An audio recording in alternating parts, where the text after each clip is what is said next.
Hello everyone and welcome back to the Sports Porch. I hope that you are all doing well. Welcome back to another episode of my NFL Power Rankings and Team Breakdowns. If you guys have been enjoying the series so far, make sure you drop a like on this video as well as subscribing and turning on post notifications. I've set a new goal to be able to reach 100 subscribers by the end of the year. Just a reminder, every single day up until the NFL season, you will see a new upload from me going over a team's strengths, their weaknesses, some storylines for the season, and as well as just some key players to watch on the field, as well as for your fantasy rosters, and then just going over an overall win-loss prediction and a sort of schedule overview, if you will. So if you want to stay tuned for any of that, make sure you subscribe and stay posted to the channel. So team number 15 today is the Miami Dolphins. I have them in my tier 3 of my power rankings, which is they're missing a few pieces, or really that it factor for contention. If you want more information on what that means, as well as any other power rankings tiers meaning, what?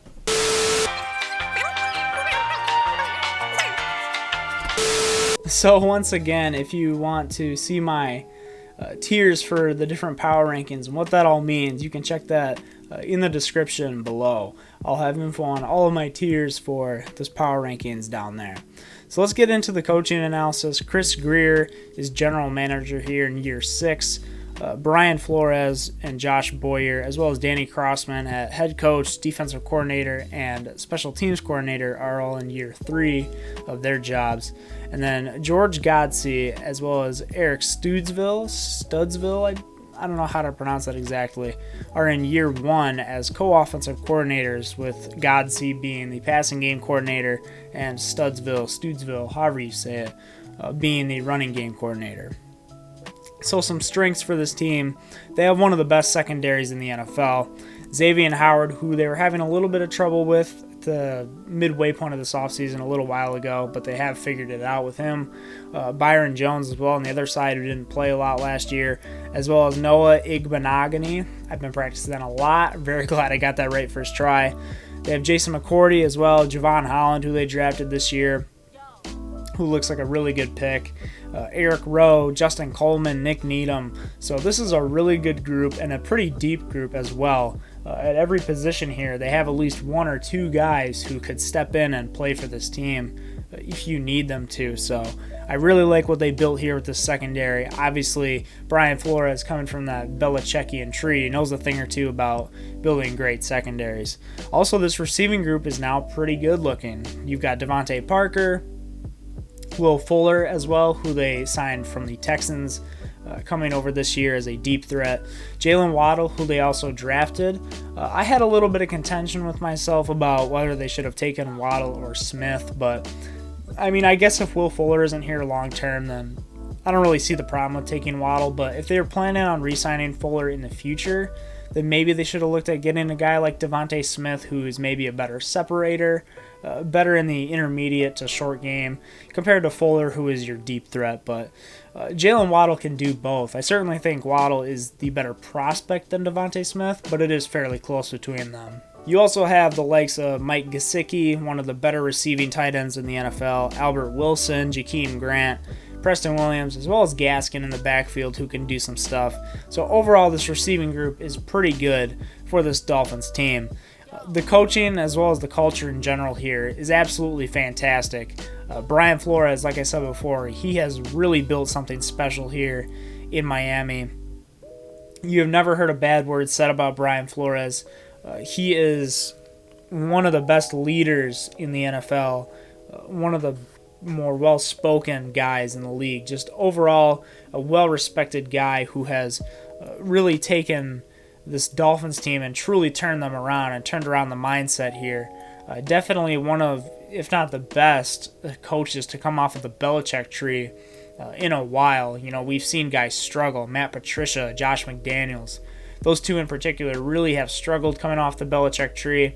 And you can make the argument that Flores is almost better than Vrabel at this point from Tennessee, who is more of a CEO type of coach, whereas, you know, Flores really has his hands in the defense and has really made this group I think, top 10 in the NFL, at the very least top 15.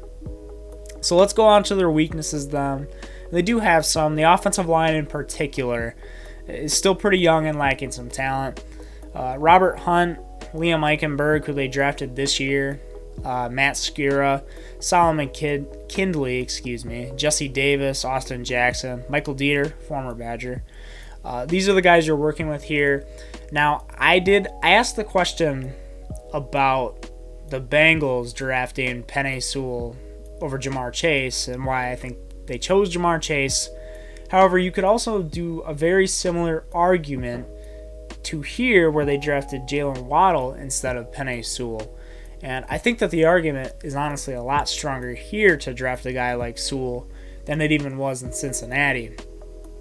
Yes, obviously Joe Burrow got his knee snapped in half last year, but I can also tell you that Tua certainly wasn't done any favors by his offensive line here last year, and Liam Eichenberg is going to be solid there for them, but I don't think he's going to truly be anything special, whereas Penei Sewell I think is a really good left tackle prospect, just a really good tackle prospect in general. And even if you didn't have him at left tackle, you could always move him to right tackle because, anyway, that is Tua's blind side on this team. So it's just going to be interesting to see how they do there. To be fair, this offensive line is still young, as I said before. There isn't really a guy starting who's going to be over the age of 30. So you've still got time. However, there is the question of how much time does this team really have. So then next up, this isn't necessarily a weakness per se, but the front seven doesn't really have a true game changer yet. So Emmanuel Ogbah, Bernardrick McKinney, Christian Wilkins, Jerome Baker, Andrew Van Ginkel, Raekwon Davis, Shaquem Griffin they bring in from Seattle, and then they have Jalen Phillips here. So Jalen Phillips is a guy who went, honestly, dropped in the draft just because of his injury history. He looked really good last year at Miami, and I certainly think that helped his draft stock.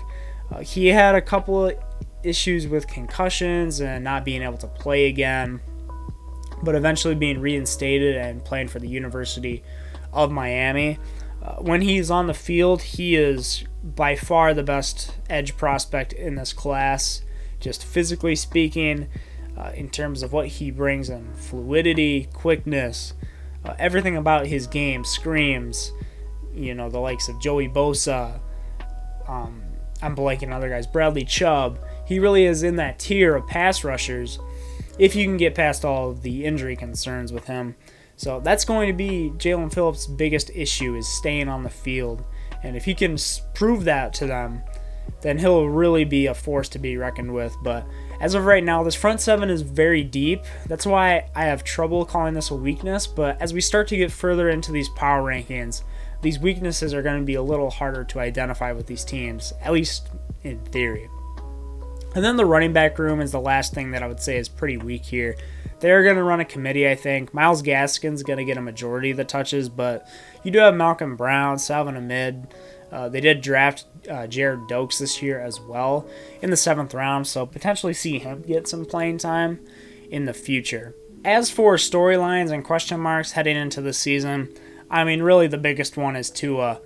Last year, he did not look very good. There's the caveat, however, that he didn't have a real offseason. He didn't have a real, true training camp. And luckily, he had Ryan Fitzpatrick there last year to sort of guide him through his mistakes and even come in at times when he was needed, when Tua looked really poor. But it was concerning to see a guy like Tua get benched multiple times throughout the season, especially when you see guys like Joe Burrow before he got his knee snapped in half, and Justin Herbert especially putting on an absolute clinic and tearing the league up. No pun intended there for Burrow's knee, but it's going to be interesting to see how Tua develops this year. I think at his peak, Tua can be a Drew Brees type of player. I've seen videos where they'll take Tua's throwing motion as a lefty, and if you mirror it to the right side or vice versa with Drew Brees, it's basically identical. And I think he has very similar skill sets to Drew Brees, where physically he isn't the best quarterback in the world. I think at times that hurts him, where he thinks he's more mobile than he is. And I think that's the main reason he hurt his ankle at Alabama in 2019 was because of that physicalness that I think that Tua might think that he has, but I'm not 100% certain is there with him. He went through his progressions pretty slow last year. It seemed like Tua might have been a step behind last year in the NFL. Didn't really fully adjust to the speed of the game. So hopefully this year he can prove me wrong and really show something. I like Tua as a prospect. I was higher on him than Justin Herbert last year, but I mean, that's certainly a mistake on my part. Justin Herbert is incredible. Obviously this year I have that flipped the other way around. So we'll just have to see with Tua. I hope that he can pull something out and be really great this year. But like I said, I think his ceiling is somewhere around a worse Drew Brees. So that's just my thoughts on Tua. Let me know what you think of him in the comments below. I've seen a lot of people who think Tua is the next coming of Christ, and I've seen some people who are really low on Tua. What are your thoughts on him in the comments? Let me know.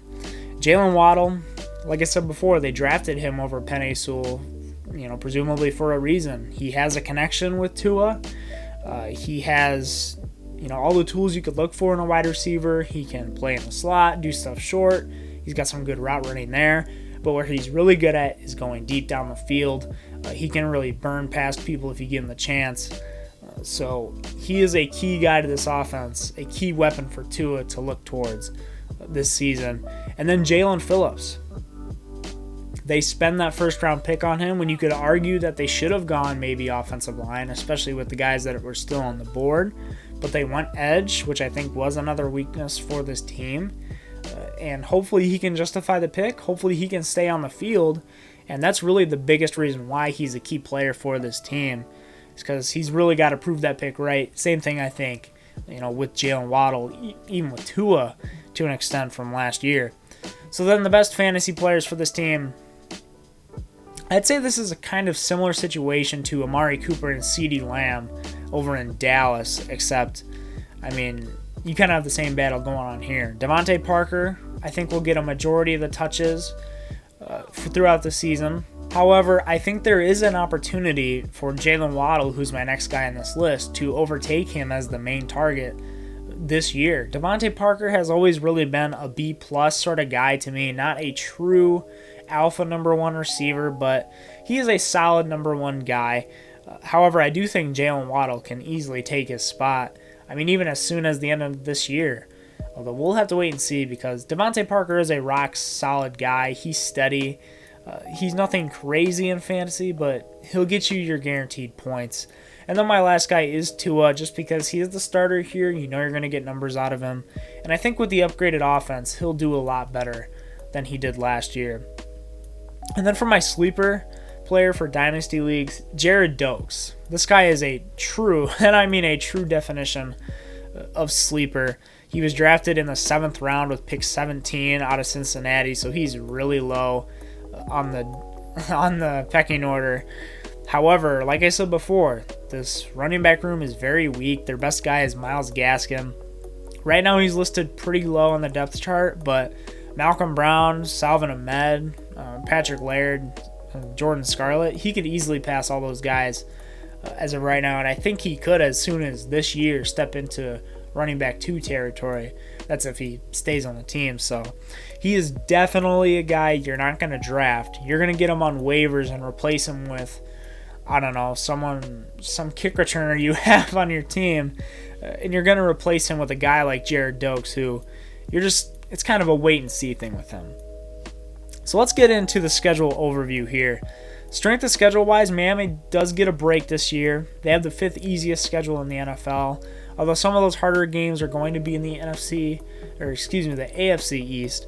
Key games for them, week 1 at New England. That's going to be a really good check for them just to see how they're doing going into the year. Week 2, home against Buffalo. That's probably the best chance they're going to get this year, really ever, to beat a Buffalo team.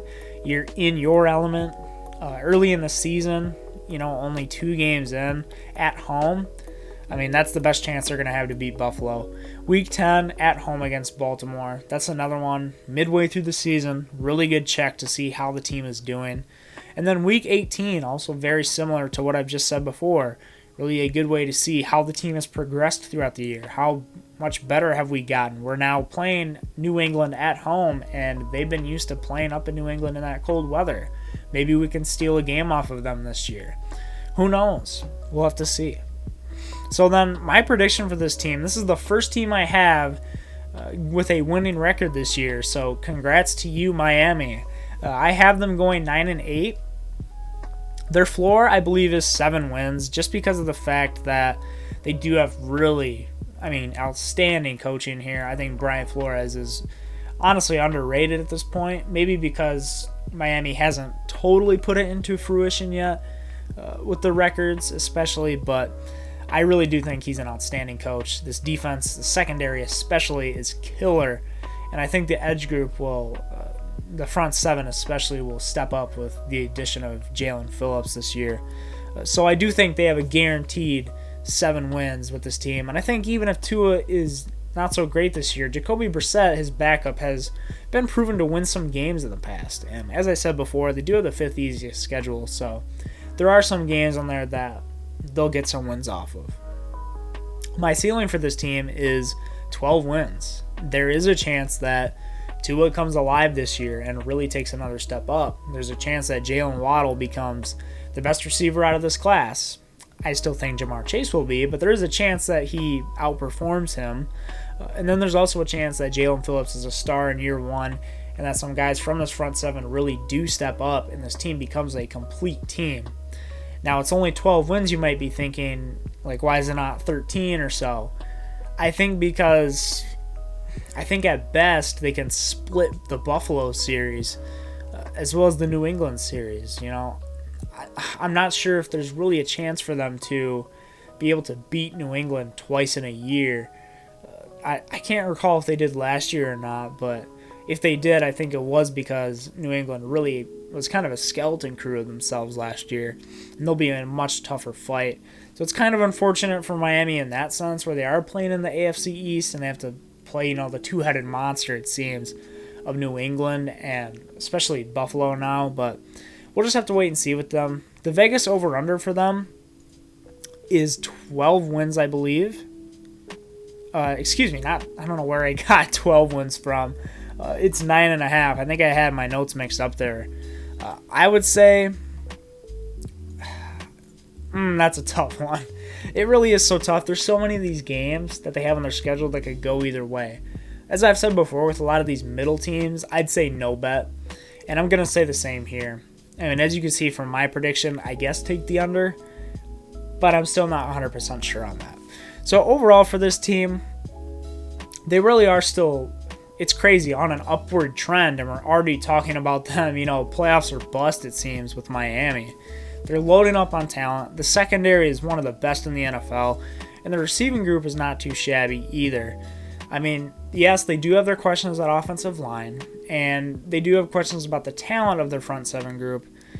However, the big one is always going to be Tua, especially now that Justin Herbert was Rookie of the Year last year.